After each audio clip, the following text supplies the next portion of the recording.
అంగడి నెవ్వరు నంటకురో ఈ ఉపోద్ఘాతం లోకంలో దొంగలను ద్రోహులను ఎలాగైతే అంగడిలో సంతలో ఎవరూ అంటనీయరో అలాగే హరిని మర్చిపోయిన మనుషులను కూడా దూరంగా పెట్టాలని అన్నమయ్య ఈ కీర్తనలో చెబుతున్నారు. ఇంద్రియాలనే దొంగలతో కూడి శ్రీహరిని స్మరించని వారు అపవిత్రులని, వారి వద్దకు వెళ్లడం పాపమని ఆయన హెచ్చరించారు. తెలుగు సారాంశం: ఓ ప్రజలారా, అంగడిలో ఎవరూ అంటనీయని దొంగల వంటి మనుషులను తాకకండి. వీరు శ్రీహరిదాసుల దరిదాపుల్లో కూడా ఉండలేని ద్రోహులు. కోరికల వలలొక్కుకుని భగవంతుని మర్చిపోయిన వెర్రివాళ్లు. వేదాలలో చెప్పబడిన హరికథలు వినని హీనులు. వెంకటగిరి ప్రభువు పుణ్యకథలను వినని అన్యులు. వీరిని తాకడం బురదను అంటించుకున్నట్లే, పంకము అనే అన్నమయ్య ఎంతో ఆవేదనతో లోకాన్ని హెచ్చరిస్తున్నారు. English summary: in this composition, Annamaya presents a harsh critique of those who lack devotion to Lord Vishnu. He compares such people to outcasts or thieves in a marketplace whom no one wants to touch. He warns that approaching people who have forgotten God and are trapped in sensory desires is a sin. He describes them as wretched because they neither listen to the sacred stories of the Vedas nor the divine tales of Lord Venkateshwar. To touch or associate with such non-believers is like getting stained by mud. Pankam, he asserts, emphasizing that devotion is the only path to purity. Pallavi: అంగడి నెవ్వరు నంటకురో ఈ దొంగల గూడిన ద్రోహులను.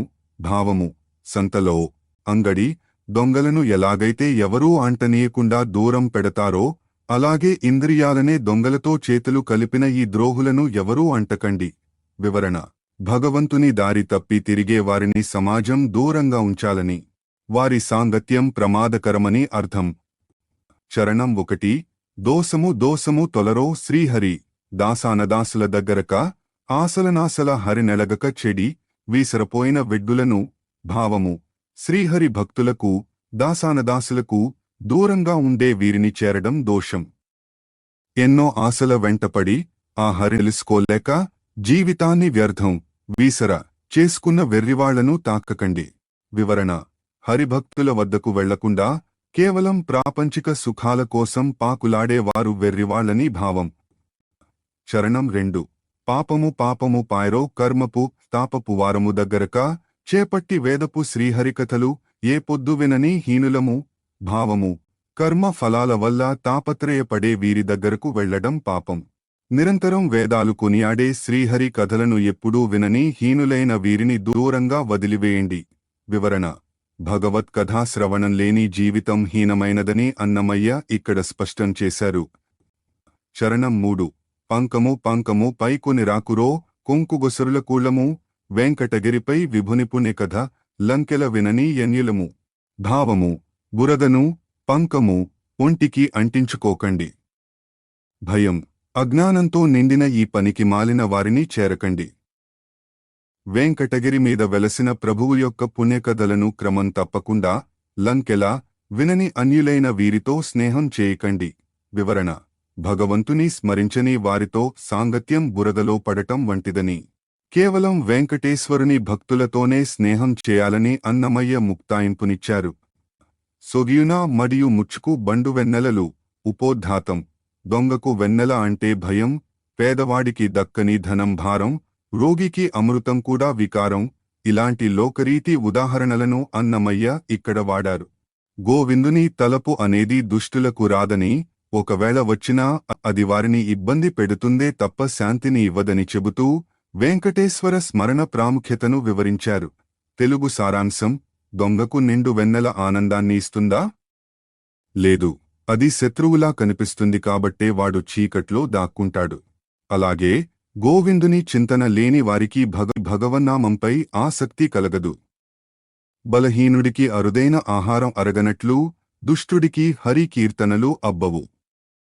ఒకవేళ పాడదామన్నా అవి అతడిని దూషించినట్లే ఉంటాయి తప్ప స్తుతించినట్లు ఉండవు. అధముడికి అమృతం దొరికితే వాడు దాన్ని నేలపాలు చేస్తాడు. స్మరణ అనే మందు మనస్సును చల్లబరచాలంటే మొండితనం వీడి భక్తితో శరణు వేడాలి. English summary: In this hymn, Annamaya explains that one's internal nature determines their ability to appreciate divine grace.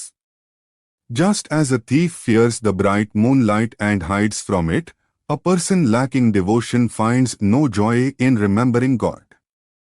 He argues that sacred hymns do not suit a wicked person, and even if they try to chant, it sounds more like a curse than a prayer. Comparing the Lord's name to nectar, Amrita, he notes that an unworthy person would simply waste it. Ultimately, he emphasizes that Lord Venkateshwar's remembrance is the only medicine to cool a restless mind, provided the person is not stubborn in their ways. Pallavi. Sogiyuna madiyu muchuku banduvennelalu, pagavanivalene lopala dagugaaka, bhavamu. Dongaku, muchu, నిండు వెన్నెల ఇష్టంగా సోగియునా ఉంటుందా? ఉండదు. ఆ వెన్నెల అతడికి శత్రువులా అనిపిస్తుంది కాబట్టి దానికి భయపడి లోపల ఎక్కడో ఉంటాడు. వివరణ: వెన్నెల అందరికీ ఆహ్లాదం కలిగిస్తుంది కాని పాపం చేసేవాడికి అది తనను పట్టి ఇచ్చే భయంకరమైన వెలుగులా కనిపిస్తుంది. అలాగే భగవంతుడు అజ్ఞానికి భారంగా తోస్తాడు. చరణం 1. దక్కునా పేదకును తరముగాని ధనంబు చిక్కి ఎవరికైన్ జేరుగాక వెక్కసంబైన గోవిందుని తలపు బుద్ధి తక్కిన పరులకెల్ల తలపేల కలుగు. భావము: తన స్థాయికి మించిన ధనం పేదవాడికి దక్కుతుందా? దక్కదు. అది మరొకరి వద్దకు చేరిపోతుంది. అలాగే గోవిందుని తలపు అనే గొప్ప బుద్ధి లేని వారికి భగవన్నామంపై ఆలోచనే కలగదు. వివరణ: భగవంతుని ధ్యానించడం కూడా ఒక యోగ్యత. అది అందరికీ రాదు. చరణం 2. అరగునా దుర్బలున కరుదైన ఎన్నంబు కరుచ బుద్ధులను నరమిగొనుగాక త్వరలునా హరివినుతి దుష్టునకు నది నోర త్వరలనా యతనినే దూషించుగాక. భావము: శారీరక శక్తి లేనివాడికి అత్యంత రుచికరమైన భోజనం అరుగుతుందా? అరగదు. అది వికారమే కలిగిస్తుంది. అలాగే దుష్టుడి నోటి నుండి హరి కీర్తనలు రావు. ఒకవేళ వచ్చినా అది అతడిని అవమానించినట్లు, దూషించినట్లు అనిపిస్తుందే తప్ప భక్తిగా ఉండదు. వివరణ: సంస్కారం లేని చదువు, భక్తి లేని పాట వ్యర్థమని అన్నమయ్య భావం. చరణం 3. చెల్లునా యమృతంబు సేవించ నధమునకు వల్లనని నేలపై నోలుకుగాక వెల్లి గొనుమందునకు వెంకటేశు స్మరణ చల్లనౌనా మనసు సెఠించుగాక. భావము: అధముడికి అమృతం సేవించే అవకాశం వస్తుందా? వచ్చినా వాడు వద్దని నేలపై వలకబోస్తాడు. ఉప్పొంగే ప్రవాహంలాంటి వెంకటేశ్వరుని నామస్మరణ అనే మందు మనసును చల్లబరుస్తుంది. కాని మనసులో మొండితనం, సెఠించు ఉంటే అది ఆ అమృతాన్ని స్వీకరించలేదు. వివరణ: భగవత్ కృప అనే అమృతాన్ని పొందాలంటే అహంకారాన్ని, మొండితనాన్ని వీడాలని ముక్తాయింపు. నిగమనిగమాంత వర్ణిత మనోహర రూప ఉపోద్ఘాతం వేదవేదాంతాల చేత కునియాడబడే ఓ నారాయణ, నన్ను సంసార బంధాల నుండి విడిపించి వైరాగ్య సుఖాన్ని ప్రసాదించాల్సింది పోయి ఇంకా ఈ లోకపు లంపటాల్లోనే ఎందుకు బంధిస్తున్నావు అని అన్నమయ్య ఆవేదన వ్యక్తం చేశారు. భక్తుడు తన కష్టాలకు, అశాంతికి కారణం భగవంతుడే అని, ఆయనే దాన్ని తొలగించాలని పట్టుబట్టే తీరు ఈ కీర్తనలో అద్భుతంగా వర్ణించబడింది. తెలుగు సారాంశం: వేదాలచే వర్ణించబడిన మనోహర రూపం కలవాడా, గోవర్ధనగిరిని ఎత్తిన నారాయణ, నాకు వైరాగ్యం అనే దివ్య సౌఖ్యాన్ని ఇవ్వలేకనే కదా నన్ను సంసార బంధాలతో కట్టివేస్తున్నావు. నా మాట నీ దగ్గర చెల్లుతుందా? అశాంతిగా ఉన్న నా మనసును ప్రశాంతపరచలేక నన్ను రకరకాల కర్మలలో పడేసి వేధిస్తున్నావు. ఓ తిరువెంకటాద్రీశ, సాగరంలో ముంచకుండా నీ శరణు ఇచ్చి కాపాడు. English summary: In this soulful prayer, Annamaya addresses Lord Narayana as the one praised by the Vedas and Upanishads. He gently questions the Lord for entangling him in worldly ties instead of granting him the bliss of detachment, vairagya. He expresses frustration over his restless mind and the karmic burdens he faces, asking if the Lord is testing him or simply unable to grant him peace. Finally, he surrenders to the Lord of Venkatadri, begging to be rescued from the ocean of existence, Bhavasagra. Pallavi. నిగమనిగమాంత Varnitha మనోహర రూప నగరాజధరుడ శ్రీనారాయణ. భావము: వేదాల, నిగమ, చేత, వేదాంతాల, నిగమాంత చేత వర్ణించబడిన అందమైన రూపం కలవాడా. గోవర్ధన పర్వతాన్ని ఎత్తిన ఓ శ్రీనారాయణ, నీకు వివరణ: పరమాత్మ సర్వోత్కృష్టతను కొనియాడుతూ చేసిన ప్రారంభం ఇది. చరణం 1. దీపించు వైరాగ్య దివ్య సౌఖ్యం బియ్య నోపక కద నన్ను నొడబరుపుచూ, పైపైనే సంసార బంధముల గట్టేవు, నా పలుకు చెల్లునా నారాయణ. భావము: వెలిగిపోయే వైరాగ్యం అనే దివ్యమైన సుఖాన్ని నాకు ప్రసాదించడం ఇష్టం లేకనే కదా నన్ను లోబరుచుకుని, నొడబరుపుచూ నాపై సంసార బంధాలను కట్టివేస్తున్నావు. నీ ముందు నా మాటలు చెల్లుతాయా. వివరణ: భగవంతుడే తనను సంసారంలో బంధిస్తున్నాడని, వైరాగ్యాన్ని ఇవ్వడం లేదని భక్తుడి సున్నితమైన ఫిర్యాదు. చరణం 2. చీకాకు పడిన నా చిత్తశాంతము సేయ లేకక నీవు బహులీల నన్ను, కాకు సేసెదవు బహుకర్మముల బడువారు, నా కొలదివారలా నారాయణ. భావము: గందరగోళంలో ఉన్న నా మనసును శాంతపరచలేకనే కదా నీవు నన్ను రకరకాల కర్మలలో పడేసి వేధిస్తున్నావు, కాకు సేసెదవు. నాలాంటి సామాన్యులు నీ మాయను ఎలా దాటగలరు. వివరణ: చిత్తశుద్ధి, మనశ్శాంతి కలగాలంటే భగవత్ కృప తప్పనిసరి అని ఇక్కడ వివరించారు. చరణం 3. వివిధ నిర్బంధముల వెడలద్రోయక నన్ను, భవసాగరముల తడబడజేతురా, దివిజేంద్రవంద్య శ్రీతిరువేంకటాద్రీశ నవనీత చోర శ్రీనారాయణ. భావము: రకరకాల బంధనాల నుండి నన్ను బయటపడేయకుండా ఈ సంసార సముద్రంలో ఇలా తడబడేలా చేస్తావా.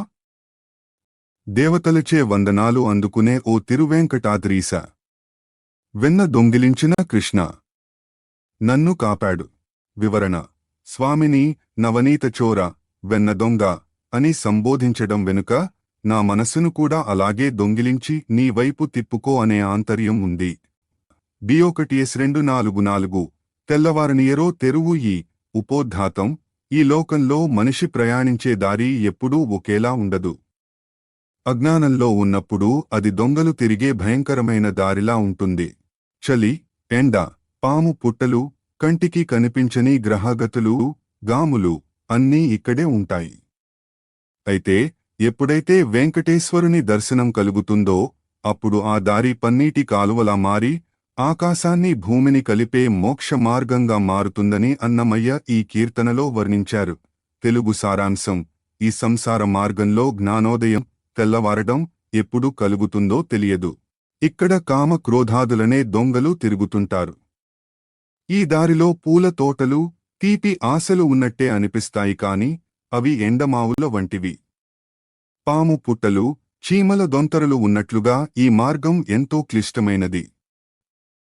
గ్రహగతులు మన ప్రయాణాన్ని శాసిస్తుంటాయి. కాని అన్ని దిక్కులా వ్యాపించి ఉన్న వెంకటేశ్వరుని కళ్లతో చూసినప్పుడు ఆ దారి అత్యంత సుందరంగా, పన్నీటి బాటగా మారి మోక్షం వైపు నడిపిస్తుంది. English summary: in this mystical composition, Annamaya uses the metaphor of a path, teruvu, to describe the journey of a soul. He laments the darkness of ignorance where the thieves of desires roam freely. He describes the worldly path as treacherous, filled with illusions of pleasure, flower gardens, hidden dangers, snake pits, and unpredictable fates, planetary influences. However, the transformation occurs when one realizes the omnipresence of Lord Venkateshwar. That same path then turns into a fragrant stream of rose water, leading the devotee toward supreme liberation where heaven and earth meet. Pallavi: తెల్లవారనియరో తెరువు ఈ పల్లదపు దొంగలెల్ల బారాడు తెరువు. భావము: ఈ సంసార మార్గంలో జ్ఞానోదయం అనే సూర్యోదయం ఎప్పుడు కలుగుతుందో కదా. ఈ చీకటి దారిలో ఇంద్రియాలనే నీచమైన దొంగలు నిరంతరం తిరుగుతూనే ఉన్నారు. వివరణ: అజ్ఞానంలో ఉన్న మనిషి మను కోరికలు ఎలా దోచుకుంటాయో ఇక్కడ వివరించారు. చరణం 1. దొంతర పువ్వుల తోట తూర్పు దెరువు, చింతపువ్వు తేనెల చెమ్మ తెరువు, సంతులేని సతీ ఇంటి ఛాయ తెరువు, ఇంతలోనే చలిబడి ఎండదాకే తెరువు. భావము: ఈ ప్రయాణంలో తూర్పు దిక్కున పూల తోటలు, తీపి తేనెలు ఉన్నట్లు అనిపిస్తుంది. కాని అది సంతానం లేని ఇల్లులా నిస్సారమైనది. క్షణంలో చలిపెట్టి మరో క్షణంలో ఎండ మండిపోయే అస్థిరమైన దారి ఇది. వివరణ: ప్రాపంచిక సుఖాలు పైకి ఆకర్షణీయంగా కనిపించినా అవి చివరికి దుఃఖాన్ని, అస్థిరతను మిగులుస్తాయని అర్థం. చరణం 2. పాము పుట్ట గొంటి మీది పడుమటి తెరువు, చీమక దొంతరలోని చిన్న తెరువు, గాములు గాచుక యుండే గాలి తెరువు, ఏమిటా నెక్కడవుత నెరగని తెరువు. భావము: పడమర దిక్కున పాము పుట్టలున్న ప్రమాదకరమైన దారి ఉంది.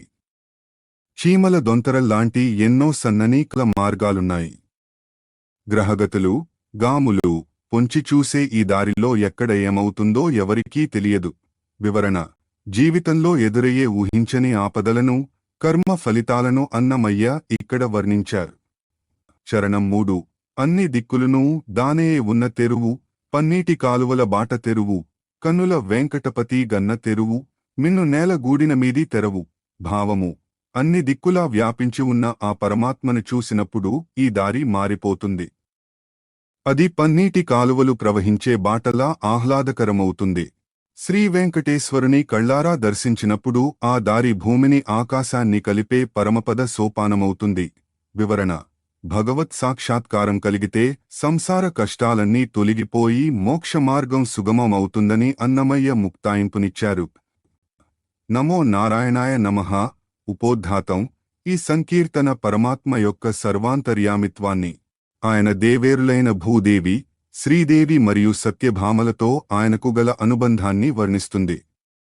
సమస్త దేవతలు ఎవరి పాదాలకు మొక్కుతారో, ఎవరు మోక్షాన్ని ప్రసాదిస్తారో ఆ శ్రీనివాసుడే సాక్షాత్తు పరబ్రహ్మ అని అన్నమయ్య ఇందులో ఉద్ఘాటించారు. తెలుగు సారాంశం: అంతులేని ఆనందాన్ని ఇచ్చే సర్వేశ్వరుడైన నారాయణునికి నమస్కారం. భూదేవిని హృదయానికి హత్తుకున్నవాడా, లక్ష్మీదేవి నమస్కరించే పాదపద్మములు కలవాడా, నీకు వందనం. సత్యభామ ముఖంపై మకరికా పత్రాలను చిత్రించడంలో నేర్పరివైనవాడా, పార్వతీదేవి, కాత్యాయని చేత స్తుతించబడేవాడా, నీకు నమస్కారం. దేవతల కిరీటాలలోని రత్నాల కాంతి నీ పాదాలపై ప్రకాశిస్తోంది. మోక్షకాంతకు భర్తవైన ఓ వెంకటాచల శ్రీనివాస, నీకు ఇవే మా ప్రణామాలు. English summary: In this majestic hymn, Annamaya offers salutations to Lord Narayana, the supreme ruler of the universe and the source of infinite bliss. He describes the Lord as the consort of goddess Earth, Bhudevi, and the one whose feet are worshipped by goddess Lakshmi. He highlights the Lord's charming pastimes with Satyabhama and acknowledges him as the supreme Brahman praised by goddess Parvati.